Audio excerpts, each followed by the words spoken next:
अगर आप गूगल में सर्च करते हो कि दुनिया का सबसे अमीर आदमी कौन है, वो आपको पता चलेगा कि इलॉन मस्क दुनिया का सबसे अमीर आदमी है। लेकिन जब एक इंटरव्यूअर ने इलॉन मस्क से पूछा कि आप 230 बिलियन डॉलर के साथ आप दुनिया के सबसे अमीर आदमी बन चुके हैं, तो आपको कैसा लग रहा है? इस पे इलॉन मस्क कहते हैं कि रसिया का प्रेसिडेंट व्लादिमीर पुतिन मुझसे ज्यादा अमीर है।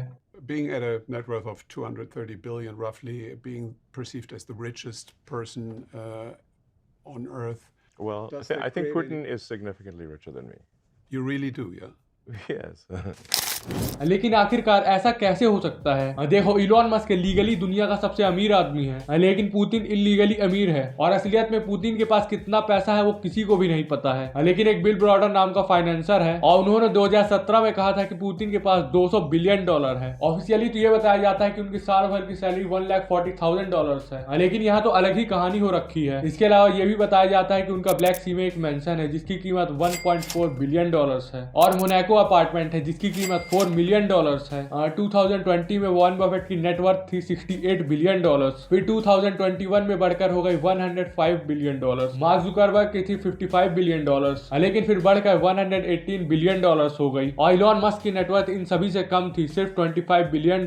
लेकिन 2021 के आते ही इलॉन मस्क की नेटवर्थ बढ़कर $266 बिलियन हो गई थी। और अमेजॉन कंपनी के मालिक जेफ बेजोस को पछाड़ते हुए इलॉन मस्क बन गए थे दुनिया के सबसे अमीर आदमी। अब आप सोच रहे होंगे कि इंटरव्यू के टाइम पे तो $230 बिलियन की बात चल रही थी, अचानक से $266 बिलियन कैसे हो गई? मैं वही बताना चाहता हूँ कि इनकी नेटवर्थ बहुत ज्यादा ऊपर नीचे होती रहती है। इनकी नेटवर्थ इस पे डिपेंड करती है कि इनकी कंपनी कैसा परफॉर्म कर रही है। वैसे इलॉन मस्क बचपन से ही बहुत स्मार्ट आदमी था। जिस उम्र में बच्चे सोचते हैं कि मुझे कौन सी टॉफी खानी है, उस उम्र में ये वीडियो गेम खेलना ही बना रहे थे। ध्यान से सुनना, वीडियो गेम खेलना ही बना रहे थे। वैसे उन्हें वीडियो गेम्स खेलना बहुत ज्यादा पसंद था, तो उन्होंने खुद प्रोग्रामिंग सीखी और ब्लास्टर नाम का गेम बना दिया। और सिर्फ बनाया ही नहीं, उसे एक मैगजीन कंपनी को $500 में बेच भी दिया। सोचो कि जो आदमी बचपन में ये कारनामा कर रखा है तो वो बड़े होकर क्या ही करेगा। इलॉन मस्क हफ्ते के 80 से 100 घंटे काम करते हैं, और उनका कहना यह है कि एक नॉर्मल आदमी हफ्ते के 40 से 50 घंटे काम करता है। लेकिन अगर आपको कम टाइम में ज्यादा अचीव करना है तो आपको लगभग हफ्ते के 80 से 100 घंटे काम करना होगा।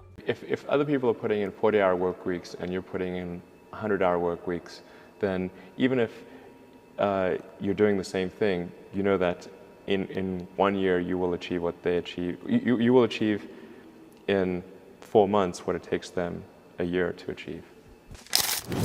मान लो दो लोग हैं और दोनों ही सेम काम कर रहे हैं, जिसमें से पहला वाला हफ्ते के 40 से 50 घंटे काम कर रहा है और दूसरा आदमी हफ्ते के 80 से 100 घंटे काम कर रहा है। अगर हम यहाँ पे सिंपल सा हिसाब किताब लगाए तो जो दूसरा आदमी है वो उस काम को 4 महीने में निपटा देगा, जबकि पहले वाले आदमी को, जिसने हफ्ते के 40 से 50 घंटे काम किए हैं, इसे पूरे 1 साल का वक्त लग गया था। और अभी तो इलॉन मस्क हफ्ते के 120 घंटे काम करने लगे हैं, और इससे ज्यादा काम करना वो अवॉइड करते हैं, क्योंकि इससे ज्यादा अगर वो काम करेंगे तो उनको काफी सारी हेल्थ प्रॉब्लम्स होने लगेंगी। इसके अलावा इलॉन मस्क एक कॉलेज डिग्री को ज्यादा इज्जत नहीं देते। उनका मानना है कि कॉलेज सिर्फ मौज मस्ती करने के लिए है, ना कि सीखने के लिए, क्योंकि हर चीज फ्री में सीखी जा सकती है। इसके अलावा इलॉन ने स्टैनफोर्ड यूनिवर्सिटी में एडमिशन लिया था। जस्ट 2 दिन बाद ही वो वहां से निकल गए थे। वो एक ट्वीट करते हैं ट्विटर में, जिसे हम अभी के टाइम में एक्स के नाम से जानते हैं। पहले पार्ट में एरोप्लेन टेक ऑफ करता है और इसका मतलब होता है कॉलेज जाना। दूसरे पार्ट में एरोप्लेन हवा में है, ग्रेजुएटिंग फ्रॉम कॉलेज, इसका मतलब ग्रेजुएट होने के बाद का सीन। तीसरे पार्ट में एरोप्लेन पहले ही निकल लिया है बिना इन्हें लिए। इसमें लिखा है all the information you learned in college. इनका कहना है कि इनकी कंपनी टेस्ला में आपको जॉब करने के लिए किसी भी डिग्री की जरूरत नहीं है। ये फोकस करते हैं एक्सेप्शनल एबिलिटी पे। अगर कोई स्टूडेंट तगड़ी यूनिवर्सिटी से पढ़ा है तो हो सकता है कि वो एक एक्सेप्शनल एबिलिटी हो,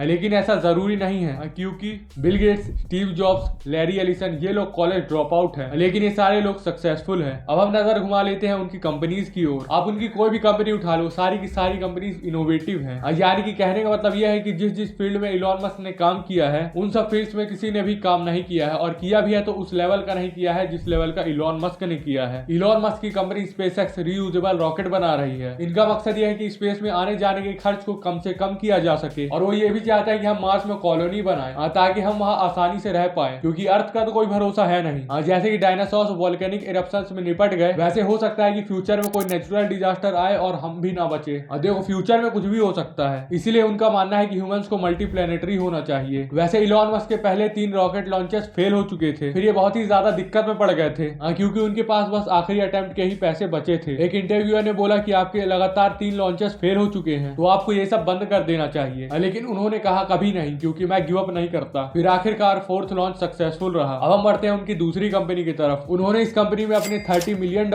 लगाए थे। टेस्ला इलेक्ट्रिक व्हीकल्स बनाती है और इसके साथ इसमें ऑटो पायलट मोड का भी फीचर है, यानी कि गाड़ी की टेंशन नहीं लेनी, वो अपने आप चलेगी। देखो वो जो भी काम करते हैं वो 10-15 साल आगे का सोच के ही करते हैं। देखो फॉसिल फ्यूल बहुत ही कम है हमारे पास। अब ऐसा भी नहीं है कि फॉसिल फ्यूल बनाने में हमें हफ्ते या फिर महीने भर का टाइम लगता है। इसे बनने के लिए तो 8-10 लाख साल लग जाते हैं या फिर इससे भी ज्यादा वक्त लग सकता है। इसके अलावा फॉसिल फ्यूल यूज करने से पॉल्यूशन भी बहुत ज्यादा होता है। जैसे कि हम दिल्ली को ही देख सकते हैं। आपको सिगरेट पीने की कोई जरूरत नहीं है क्योंकि दिल्ली में सांस लेने का मतलब है दिन के 50 सिगरेट फूकना। अब बात करते हैं न्यूरालिंक की। ये कंपनी ऐसी बहुत ही छोटी साइज की चिप बना रही है जिसे हमारे सर को खोल के दिमाग में फिट कर दिया जाएगा, जिससे हम मोबाइल और कंप्यूटर को सिर्फ अपने दिमाग की मदद से कंट्रोल कर पाएंगे। चाहे आपको किसी को कॉल लगाना हो या फिर मैसेज करना हो, बस आप सोचोगे और वो काम हो जाएगा। आपको टाइपिंग करने की मेहनत नहीं करनी पड़ेगी, जिससे हम बहुत ही फास्ट यूज कर सकते हैं टेक्नोलॉजी का। इसका दूसरा सबसे बड़ा फायदा ये होगा कि जिनके हाथ पैर सही से काम नहीं कर पा रहे हैं तो अब उनके हाथ पैर भी सही से काम कर पाएंगे। अब अगली है द बोरिंग कंपनी। इस कंपनी को बनाने का ख्याल इलॉन मस्क को तब आया जब वो अमेरिका में एक जगह है लॉस एंजलिस, वो वहां के ट्रैफिक में फंस के परेशान हो गए थे। इसीलिए वे ट्रैफिक की समस्या को सॉल्व करने के लिए अंडरग्राउंड टनल्स बना रहे हैं। कार एक इलेक्ट्रिक स्टेट में रखा जाएगी, फिर उसके बाद वो एक जगह से दूसरी जगह तक बहुत तेजी से जाएगी और सबसे इंपॉर्टेंट बात, बिना किसी ट्रैफिक का सामना किए। वैसे तो इलॉन मस्क की और भी काफी सारी कंपनीज है जैसे स्टारलिंक, हाइपरलूप, सोलर सिटी। इन्होंने जितनी भी कंपनीज बनाई है वो कोई ना कोई प्रॉब्लम ही सॉल्व कर रही होती है और ये ऐसी ऐसी फील्ड्स में काम करते हैं जहाँ कोई काम ही नहीं करता और ना ही करना चाहता है। काम करना तो दूर की बात, वो सोच भी नहीं पाते हैं, जैसे रॉकेट बनाना। अभी तक तो नासा और इसरो जैसे गवर्नमेंट ऑर्गेनाइजेशन ही स्पेस से रिलेटेड काम करते थे। बस इलॉन मस्क का स्पेसएक्स ही एक प्राइवेट ऑर्गेनाइजेशन है जो इनको टक्कर दे पा रहा है। तो इस वीडियो को यहीं पे एंड करते हैं और उससे पहले इंस्टाग्राम, फेसबुक और ट्विटर में मुझे फॉलो कर लेना। तो मिलते हैं ऐसी किसी नेक्स्ट वीडियो में, तब तक के लिए बाय बाय।